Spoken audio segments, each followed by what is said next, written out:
Puse para ustedes esta nota, ¿verdad? Estos consejos son de sabiduría, debemos seguirlos para tener una correcta comunión con Dios, en reverencia y sumisión, lo que decía Lupita, también para lograr una buena relación con nuestros prójimos.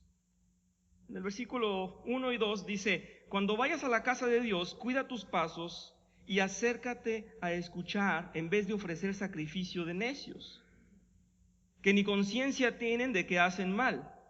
No te apresures ni con la boca ni con la mente a proferir ante Dios palabra alguna. Él está en el cielo, tú estás en la tierra. Wow, nos habla de reverencia. Lo sabemos muchos, o hay muchos, no sé si yo también, pero yo creo que a veces, llevados por nuestro primer amor, llegamos a la iglesia y gloria a Dios, amén, y vamos a pedir y yo voy a orar, y todos te dicen: wow, ¿a quién estás exaltando? ¿A ti mismo te estás mostrando? ¿Te estás exhibiendo? El Señor, que todo lo sabe, está en el cielo y tú en la tierra. ¿Para qué brincas? Entonces tiene uno que encontrar su lugarcito poco a poco y decir: no, pues es que yo estaba muy efusivo, pero perdónenme, ¿no?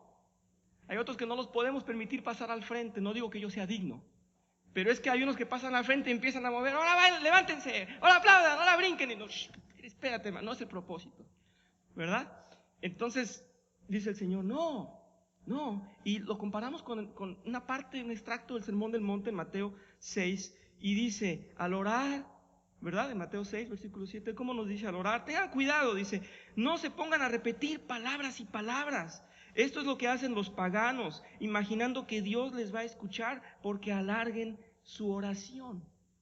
Me gusta esta versión de la Biblia en España, que se llama La Palabra, pero lo dice así: no les va a escuchar más porque alarguen su oración. Yo sé que la Reina Valera dice por su palabrería. Hay muchas formas de decirlo, en este caso lo encontraron propio decirlo así, y me gusta porque cuando uno participa en grupos de oración, pues uno trata de ser concreto, de decir, de honrar a Dios, de suplicarle, de mostrarle humildad y de pedir. Pero hay hermanos que se extienden y pues no sé si piensen que de esa manera será cumplido lo que ellos piden específicamente, o que de esa manera Dios va a decir: bueno, este que tanto habla lo tengo que escuchar, ¿verdad? Es lo que nos está diciendo la palabra de Dios. Entonces, esto es brillante en el libro de Eclesiastés, definitivamente es cierto. Y si continuamos, dice: mide pues tus palabras, quien mucho se preocupa tiene pesadillas, y quien mucho habla dice tonterías. Bueno, yo no los invito a escucharme por 2 horas más, pero bien me gustaría decir un montón de cosas. Espero que no decir tonterías.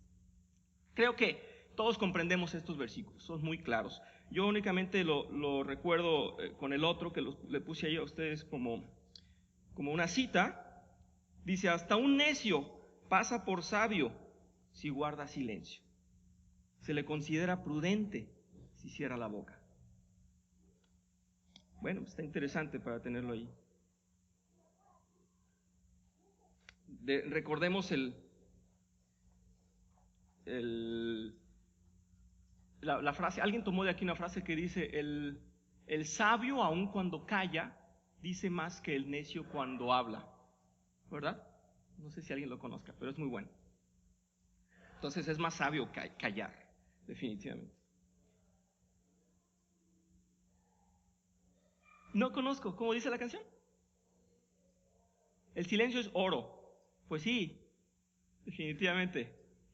Una de las más grandes sinfonías que puedan imaginar, si no hay un silencio, no puede tener importancia las otras notas. Si todo el mundo toca al mismo tiempo, nadie podría comprender nada. Vamos al versículo 4 de este Eclesiastés 5, dice: cuando hagas un voto a Dios, no tardes en cumplirlo, porque a Dios no le agradan los necios. Cumple tus votos. Vale más no hacer votos que hacerlos y no cumplirlos.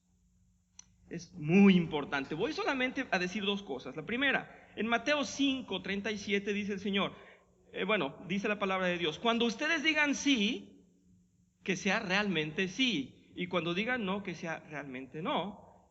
Cualquier cosa de más proviene del maligno. Bien, en México hasta Chava Flores hizo una canción, ¿verdad? Acerca de bueno, ha pintado mucho la forma de ser del mexicano y dice, pues mañana sí te pago. Y dice, bueno, pues entonces mañana te lo doy. Porque como que a ver si me pagas, ¿verdad? Y y la verdad es que yo lo puse aquí para ustedes, pero se lo voy a explicar en lugar de leerlo. El cristiano muchas veces considera que como es llevado en transformación a que sus obras sean buenas, considera que lo que tiene que hacer es hacer buenas obras inmediatamente. A ver si me explico. Antes de ser convertidos, todo lo que hacíamos estaba reprobado, porque no estaba dedicado a Dios. Cuando el Señor transforma nuestros corazones y nos hace pensar y sentir diferente, poco a poco las obras que vamos haciendo van a ser buenas porque van a ser santas. Ya no van a ser guiadas por nosotros, sino por el Espíritu Santo. Serán frutos del Espíritu Santo. Entonces, nuestra visión debe estar en Dios para que nuestras obras sean el Espíritu Santo. Si yo sigo al sol, mis pasos van a ir en una dirección. Si yo sigo a Dios, ahí van a estar mis pasos. Si yo sigo los pasos de los otros, voy a estar perdido. ¿Sí? Es más o menos mi imagen. Sí me estoy expresando bien. Entonces, el nuevo cristiano, el nuevo congregante, vamos a ser más específicos, que empieza a ver cómo hacen los demás hermanos y él también quiere hacer igual. Entonces piensa que si promete que va a hacer mucho y se compromete en muchos ministerios, en muchas actividades, va a quedar bien. Y sabemos que pues su vida acaba de cambiar, no está preparado para hacer todo eso que está prometiendo hacer y va a quedar mal. Bien, en un término muy eclesiástico es lo que estoy tratando de decir, que muchas veces queremos participar en todo, hacer todo y vamos a quedar mal. Claro, en el sentido doméstico y urbano, pues también nos conviene saber que no podemos meternos en problemas y decir sí y no pago. Ya lo ha dicho aquí, por ejemplo, el pastor Edgar ha insistido mucho en la cuestión de que muchas veces se le traen a los líderes, a los pastores, casos de hermanos y hermanas que no pagan. Estamos hablando de dinero. Tienen una deuda y no la pagan. Entonces, si no podían, si no iban a cumplir, lo mejor era no meterse en problemas. Y lo pongo ahí para ustedes. Dios no nos pide que le hagamos promesas. Dios no nos pide que nos comprometamos a cosas que no vamos a cumplir. Entonces dice un dicho mexicano, ¿verdad? El prometer no empobrece. Por eso es fácil aventarse al problema, ¿sí? Pero vean lo grave que es en el contexto de Dios. A Dios no podemos, y es lo que nos está diciendo muy directamente Eclesiastés, quedarle mal. Muy bien. Entonces mientras prometa no me pasa nada. Pero ya cuando doy pierdo todo lo que... Ok. Gracias. Fíjense que, bueno, yo sé que ustedes lo han leído, pero en la historia, en lugar de leerlo, se los voy a comentar. En el Antiguo Testamento, en el libro de los Jueces, nos aparece la historia de Jefté, ¿verdad? ¿Alguien me cuenta de esto? Un hombre en sus batallas le promete a Dios, le ofrece, si me libras de esta batalla, si me llevas triunfante esta batalla, cuando vuelva a casa, lo primero que salga en mi propiedad, lo voy a sacrificar para ti. Pensando que iba a salir un puerco, un borrego o una vaca, no sé. Señor, lo que salga a recibirme cuando yo regrese victorioso, te lo sacrifico para ti. Salió su hija tocando el pandero. Papá, qué bueno que ganaste. Y el Señor dijo, pues ya te ofrecí, voy a cumplirle al Señor. Y ella le dijo, pues haz lo que tienes que hacer, porque no puedes fallarle a Dios. Léanlo si gustan, ahí se los dejé como nota, Jueces 30-36. No me tomo el tiempo para eso, pero seguimos. La naturaleza del hombre está propensa a la religiosidad. Queremos mostrar que estamos comprometidos con algo cuando realizamos tareas y prometemos cosas que muchas veces no podemos cumplir. Dios no pide eso de nosotros. En lugar de ello nos pide ser sobrios, servirle con temor y temblor, tener dominio propio. La relación humana es hacer muchas tareas, la reacción humana, es hacer muchas tareas para con ello ocultar o justificar nuestras debilidades y pecados, ¿verdad? Pues bueno, yo sé que tengo problemas, que en mi casa a lo mejor, pero bueno, me ven activo afuera, eso lo cura todo. Claro, participo tanto aquí que bueno, no importa cómo sea por allá, ¿verdad? Esa es nuestra reacción. Versículo número 6 de lo que veníamos viendo en Eclesiastés dice, no permitas que tu boca te haga pecar, ni digas luego ante el mensajero de Dios, que lo hiciste sin querer. Porque ha de enojarse Dios por lo que dices y destruir el fruto de tu trabajo. Más bien, entre tantos absurdos, pesadillas y palabrerías, muestra temor a Dios. La primera vez que escuché esa frase, alguien me contó que iba un aprendiz de un sacerdote, en la noche, en tormenta, en dificultad, en frío. Iban a muchas capillas, a muchos lugares y decía el joven, bueno, ¿y cuándo vamos a predicar? Y le dijo otro, pues ya estamos predicando, porque estamos mostrando nuestro trabajo aún en la dificultad. Ese era un poco el sentido. Y entonces escuché esa frase que decía que nuestra vida es la predicación en realidad. Nuestro hacer es la predicación. Hablemos o no, solo si es necesario, pero nuestra vida debe ser la predicación. Entonces está más difícil, ¿verdad? Está más difícil que simplemente sabernos la Biblia de memoria o querer llevar el Evangelio a los que no la conocen. Primero tenemos que transformar nuestras vidas. Gracias a Dios podemos hacerlo. Este siguiente capítulo, en el capítulo 7, del 1 al 21, vamos a leerlo. Voy a tratar de hacerlo ligero, pero es que hay muchos comentarios que hacer. Vamos del primer versículo. Dice, vale más el buen hombre que el buen perfume. Bueno, esto está muy evidente, ¿no? No sé si tenga que comentarlo mucho, pero bueno, ya vemos que la apariencia, el olor, la referencia al olor, que también nos la hace Dios, ¿verdad? Tenemos que ser olor fragante para Él. La referencia al olor es de una aceptación, ¿verdad? De que sea agradable a alguien. Entonces, por mucho que alguien sea decorado o que aparente ser agradable y ser,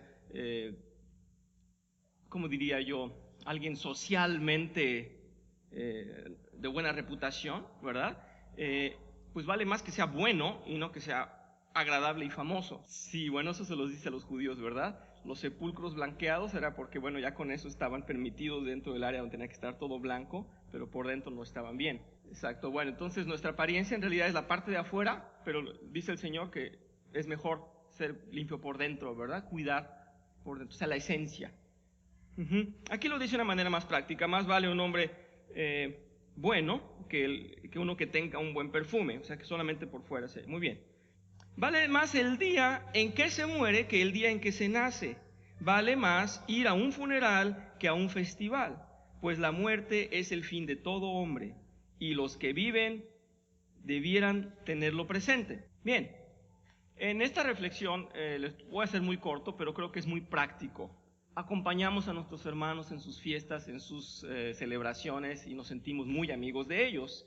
En el momento de dolor, que es un momento muy importante, porque es tener la esperanza de a dónde va el otro, qué pasa con el que se queda vivo, es mucho más sustancial, más importante y más relevante en nuestras vidas. Yo les puedo decir que no tomé mucha sabiduría de ir a fiestas y fiestas, y no es que yo haya sido parrandero, sino que soy músico. Entonces no tomé mucha sabiduría, aunque hay, pero me dejó mucho más cuando fui a acompañar a algún amigo en su pena. Entonces es definitivamente lo que está citando aquí el rey Salomón, en mi punto de vista. Bueno, evidentemente yo creo que podemos comprender y en el fondo de nuestra intención, no vamos a la Iglesia Católica en ese día porque queramos escuchar lo que nos dicen en su doctrina. Estamos yendo por acompañar y yo pienso definitivamente que debemos ir. Debemos ir. Ahora bien, sí es importante que estemos ahí, porque definitivamente no vamos a estar, aunque sea muy necesario para esa familia que así cree escuchar a su sacerdote. Yo los invito definitivamente a aproximarse a la persona en dolor y decirle que el Señor tiene la última palabra, que el Señor prometió que todo aquel que en Él cree será salvo, que el Señor en su último segundo pudo salvarlo y que no necesitaba convertirse ante nuestros ojos, sino ante Él. ¿Sí? Entonces siempre aclarar que la última palabra, cuando una alma va a ser tomada, va a ser de Dios, la última palabra. Entonces debemos asistir, no necesitamos ponernos la etiqueta, yo no soy digno de entrar aquí, eso no nos queda en ninguna situación, menos en esa. Entonces sí estoy de acuerdo contigo, tienes razón. Sí debe ser terrible. Bueno, yo insisto, solamente nuestra tarea como conocedores del Evangelio es presentar a Dios como una esperanza real y viva en el último segundo aún. porque esa es la verdad. Porque esa es la verdad. Yo puedo ver a un hombre desviado, a quien sea, desviado, necio, no escucha la palabra de Dios, pero en mi confianza, en mi real deseo, se los digo honestamente, mi real deseo es que el Señor lo perdone en el último segundo si es necesario, pero que lo perdone, porque sabemos que la muerte, la segunda muerte, no tiene salida. Es nuestro deseo. Entonces siempre debemos ser portadores de la esperanza viva que es Jesucristo, ¿verdad? Voy solamente a citar algunos versículos porque no me va a dar tiempo y porque muchos son muy evidentes. Voy a tratar de atinarle a los más, porque no tengo marcado los más necesarios, pero de alguna manera lo que quiero decirles es que en este capítulo Salomón sí está en positivo, sí está realmente en comunión con Dios, no está protestando como en los otros capítulos, y ya hablamos mucho de por qué, pero esto es muy sabio.